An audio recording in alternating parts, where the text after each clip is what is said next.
सुप्रभात बच्चों।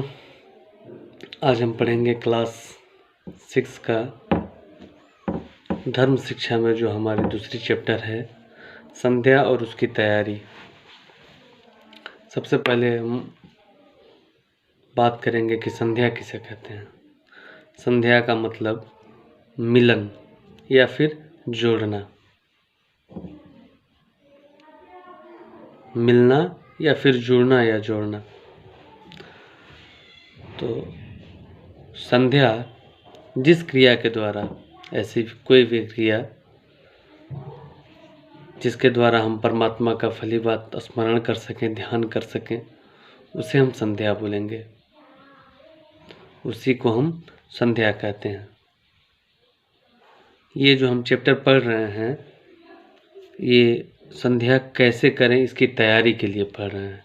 तो हम ये समझेंगे इसमें कि संध्या क्या है, संध्या के समय क्या है, संध्या के लिए कौन कौन करने योग्य है, संध्या के लाभ क्या हैं, उस संध्या के लिए वस्त्र कैसे पहनना चाहिए, संध्या के लिए स्थान कैसा होना चाहिए और संध्या का आसन कैसा होना चाहिए, और संध्या में मुख्य दिशा कैसी होनी चाहिए, संध्या के प्रकार क्या क्या होते हैं।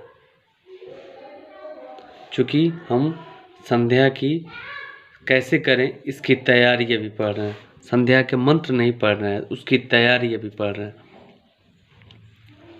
तो पहला चीज़ था संध्या का अर्थ जो जानना था, वो आप समझ गए कि जिस क्रिया के द्वारा परमात्मा का भली बात स्मरण किया जाए, ध्यान किया जाए, उसे संध्या कहेंगे। दूसरा है कि संध्या का समय क्या है। सायं और प्रातः दोनों संधि वेलाओं में, दोनों समय प्रतिदिन संध्या करना चाहिए। संधि का मतलब सुबह का मतलब कि जब रात खत्म हो और सुबह आए, तो रात का अंत और सुबह का प्रारंभ, दोनों का मिलन संधि प्रकाश बेला बोलते हैं उसको। और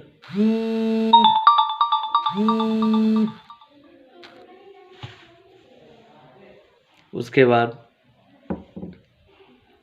सायंकाल, जब दिन समाप्त होता है और शाम शुरू होता है, उस समय सायंकाल, संधि प्रकाश सायंकाल बोलते हैं उसको।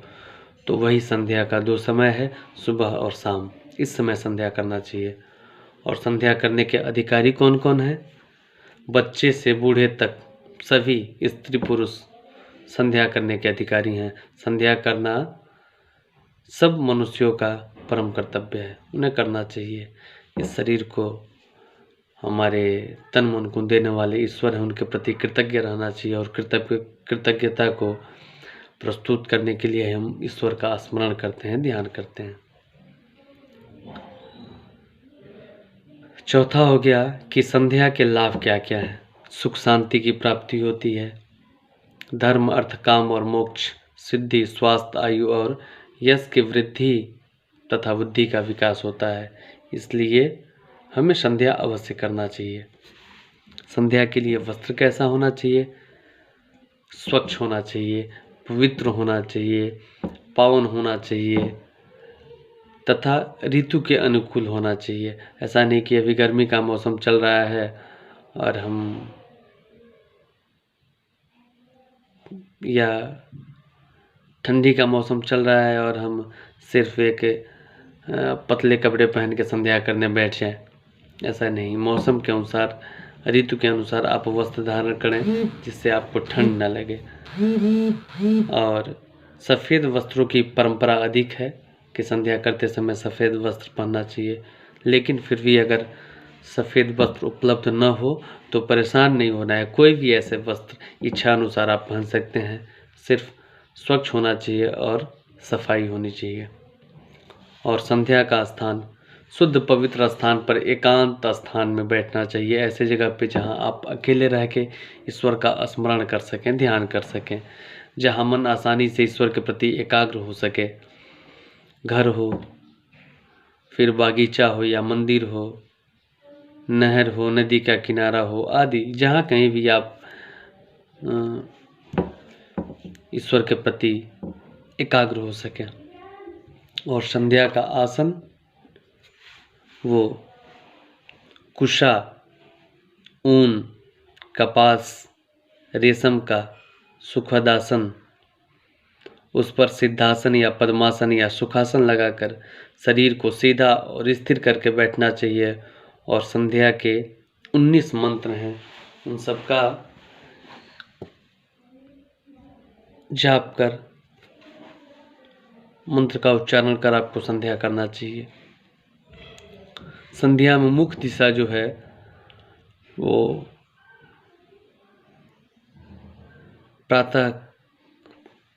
प्रायः प्रातःकालीन पूर्वमुख और सायंकालीन पश्चिम मुख कर होकर बैठने की परंपरा है।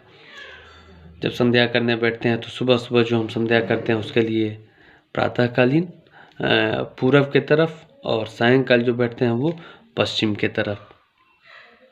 पर यह कोई बंधन नहीं है, जिधर से शुद्ध वायु आ रही हो, शुद्ध हवा आ रही हो, उस तरफ मुख करके आप बैठ के संध्या कर सकते हैं। संध्या का प्रकार स्नान आदि से शरीर को शुद्ध करके जल पात्र समेत संध्या के लिए तैयार बैठना चाहिए। मन से ईश्वर के प्रति भक्ति भाव और श्रद्धा रखनी चाहिए। मन को चिंता मुक्त और प्रसन्न रखना चाहिए। और सायंकाल हाथ मुंह पांव धोकर संध्या करनी चाहिए। प्रसन्न रहना चाहिए। जब किसी के यहाँ हम जाते हैं तो चिंता मुक्त हो जाना चाहिए, खुश रहना चाहिए, ताकि लोग ये समझें कि आप दुखी नहीं हैं। आप अपना दुख, अपनी चिंता उनको न दें, अपने सुख और अपनी प्रसन्नता उनको दें। तो हम तो उनके समीप जा रहे हैं जो इस संसार को बनाने वाले हैं। ईश्वर के प्रति अपनी उपस्थिति दर्ज करानी है, अपनी मौजूदगी बतानी है उनको याद करके। तो खुश रह के, चिंता मुक्त होके, प्रसन्न होके ईश्वर का स्मरण करना चाहिए। तो ये थी संध्या की तैयारी। कैसे करें आप 2-4 बार पुस्तक से इसको पढ़ेंगे और बहुत छोटी चैप्टर है, आप इसको टॉपिक वाइज बिल्कुल याद कर लेंगे, हर चीज़ याद कर लेंगे आप। इसके आगे क्वेश्चन आंसर है इसका कि संध्या का क्या अर्थ है, संध्या किस समय करनी चाहिए, संध्या के समय कैसे वस्त्र पहनने चाहिए, और संध्या कैसे स्थान पर करनी चाहिए, संध्या करने से क्या लाभ होते हैं। तो आप अगर इतना याद कर लेते हो तो सबका आंसर आपको मिल जाएगा। पहले आप इसको याद करें, 2-4 बार लिखें, फिर क्वेश्चन आंसर खुद से आप बना के, आपका होमवर्क रहेगा कि खुद से क्वेश्चन आंसर, इस क्वेश्चन का आंसर आप याद कर लेंगे तो दें। उसके बाद अगर आपके आंसर में त्रुटि होगी तो मैं आंसर बताऊंगा, नहीं तो फिर देखेंगे कि आप खुद से आंसर लिख पा रहे हैं या नहीं। इसमें एक सुविचार भी है, थॉट है इस पुस्तक के नीचे कि सत्य अभिव्यक्ति का वह सुमन है जो मसले जाने पर भी सुगंध देता है। हमेशा ध्यान देना चाहिए कि आप जो भी कर्म कर रहे हैं सत्य को आधार बनाएं। सत्य को अगर तोड़ मरोड़ कर भी पेश किया जाए, उसको लाख दबाने की कोशिश किया जाए, फिर भी वो उस फूल के समान है, उस पुष्प के समान है कि उसको जितना तोड़ा जाएगा, मरोड़ा जाएगा, जितना उसको तोड़ने का प्रयास किया जाएगा उतना वो सुगंधित होगा। वो गुलाब के पत्तों की तरह जहाँ जहाँ जाएगा, जितने पत्ते होंगे सबसे अलग अलग सुगंध, हर अलग अलग पत्ते सुगंधित होंगे। ठीक उसी तरीके से सत्य को अगर आप आधार अपना मानते हैं तो कितना भी कोई उसको झुठलाना चाहे, जितना झुठलाना चाहेगा उतना वो सुगंधित होगा, प्रदर्शित होगा। धन्यवाद।